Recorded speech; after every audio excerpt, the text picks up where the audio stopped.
For this first exercise, we're going to use an array list to test to see if a word is a palindrome. And a palindrome is a word that is spelled the same forward and backward. For example, Bob is a palindrome. If you take the spaces out of a man, a plan, a canal, Panama, that is also a palindrome. So let's get started with this exercise. The first thing we need to do is build a method that will take a string and put it in an array list. We're going to write a method called build ArrayList, which we'll abbreviate AL. It will take a array list as an argument as well as a string, and then we will build the array list from the string by simply writing a loop that loops through the string and puts each character into the array list. So let's do that first. So we'll start with I equals 0, I less than the length of the word, plus plus I, then p word add word char at I. Now, that is not quite enough because the ArrayList class is looking for a string here, not just a char. So what we have to do is we have to concatenate an empty string to the character that we pull out of the word to make it into a string again. And that seems a little odd, but that's just one of those peculiarities of Java. So that method will build a array list out of a string.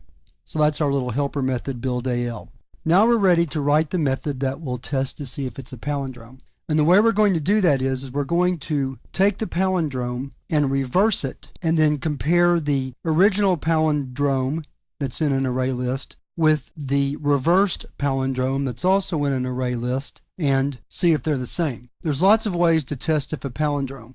Another way to do it would be to compare the first letter with the last letter, the second letter with the next to last letter, and that's just a little bit complex for what I want to demonstrate here. So we're going to do the simpler way of just reversing the array list that has the word and then comparing the reversed word with the original word to see if it's a palindrome. So we're going to write a method which will be a predicate method called isPalindrome, and it simply will return true or false if a word is a palindrome.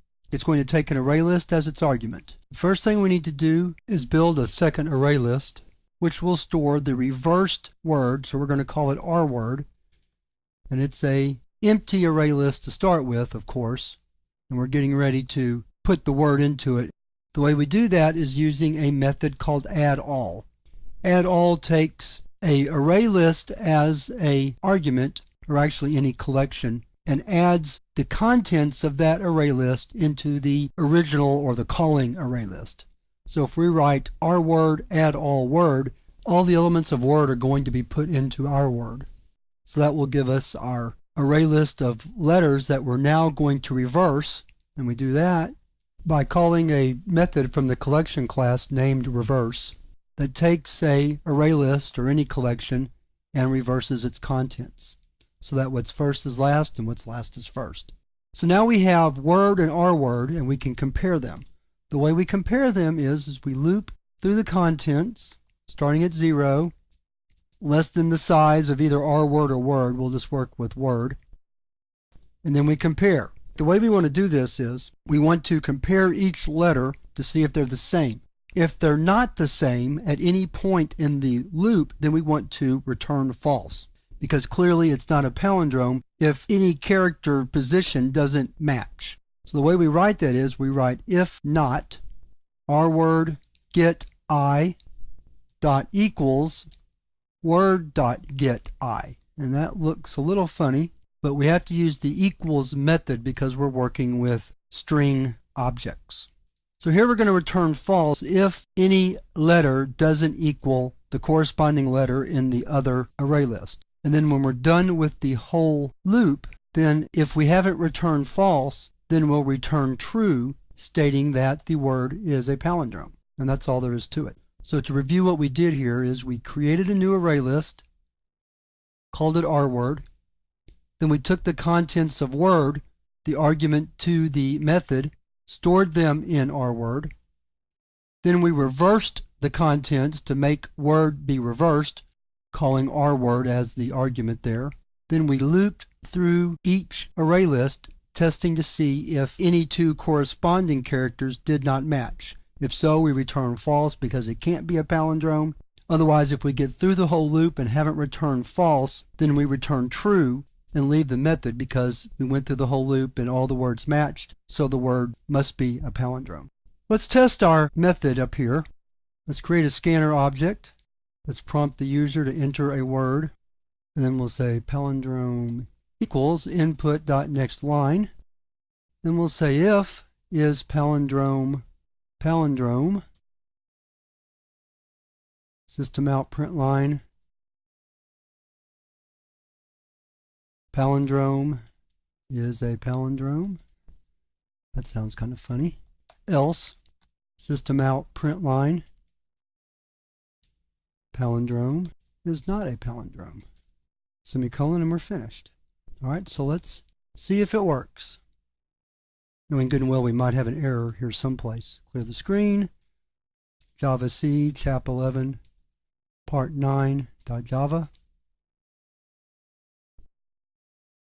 We forgot to build the word, so we just left something out. We need an array list, P.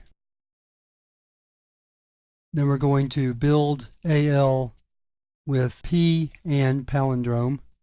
Then we're going to change our argument from palindrome to P right there. File save. Let's try it again. There we go. Forgot to prompt the user. That's okay. We'll do it this time without a prompt. Let's try hello. Hello is not a palindrome. Okay, now let's add a prompt. Enter a word to test. Okay. Here we go. Save it. Compile and run. This time let's try Bob. Bob is a palindrome. Very good.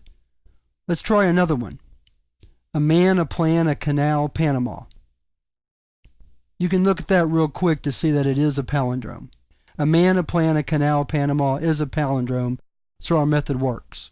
So what you've learned in this exercise is how to use a data structure to organize data to make it easier to solve a problem. We could have just used the string and compared the first letter with the second letter, then the second letter with the next to last letter, and so on and so forth, but that solution is a bit complex. It's a lot easier just to take a word, put it in an array list, reverse the array list, and then compare the two letter by letter. So for the next exercise, we're going to look at how to write a maximum method that will return the largest value in a data set stored in an array list.